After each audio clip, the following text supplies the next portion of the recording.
गांव के एक छोटे से घर में सावित्री देवी अपनी बहू सुनीता के साथ रहती थी। सावित्री देवी एक सख्त मिजाज और परंपरागत विचारों वाली महिला थी, जबकि सुनीता पढ़ी लिखी, समझदार और आधुनिक सोच वाली लड़की थी।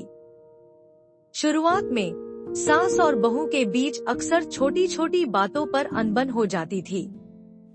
सावित्री देवी को लगता था कि सुनीता घर के रीति रिवाजों को ठीक से नहीं निभा रही, जबकि सुनीता को यह लगता था कि उसकी सास बिना वजह उसे तंग करती है। एक दिन सावित्री देवी की तबीयत अचानक बिगड़ गई और वह बेहोश होकर गिर गई। तभी सुनीता अपने सास के गिरने की आवाज सुनकर वहां आ जाती है।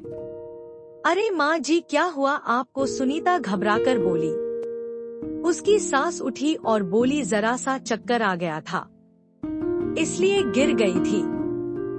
अच्छा, आप आराम कीजिए, मैं डॉक्टर को बुलाकर लाती हूँ। इतना कहकर वह चली जाती है और डॉक्टर को बुलाकर लाती है। डॉक्टर आता है और चेकअप करता है और कहता है कि घबराने की कोई बात नहीं है, बस थोड़ा सा थकान हुआ है और कमजोरी हो गई है। डॉक्टर ने आराम करने की सलाह दी, लेकिन घर में देखभाल करने वाला कोई नहीं था। तभी सुनीता ने आगे बढ़कर अपनी सास की सेवा करना शुरू कर दिया। वह उनके लिए दवाई लाती, समय पर खाना खिलाती और उनका पूरा ध्यान रखती। धीरे धीरे सावित्री देवी को एहसास हुआ कि उनकी बहू दिल की बहुत अच्छी है।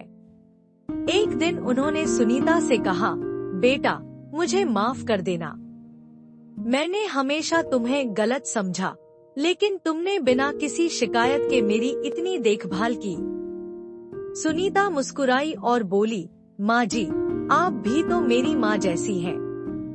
जो प्यार आपने अपने बेटे को दिया, वही मुझे भी चाहिए। उस दिन के बाद सास बहू के रिश्ते में एक नई मिठास आ गई। दोनों एक दूसरे का सम्मान करने लगी और उनका घर सच्चे प्यार और समझदारी से भर गया।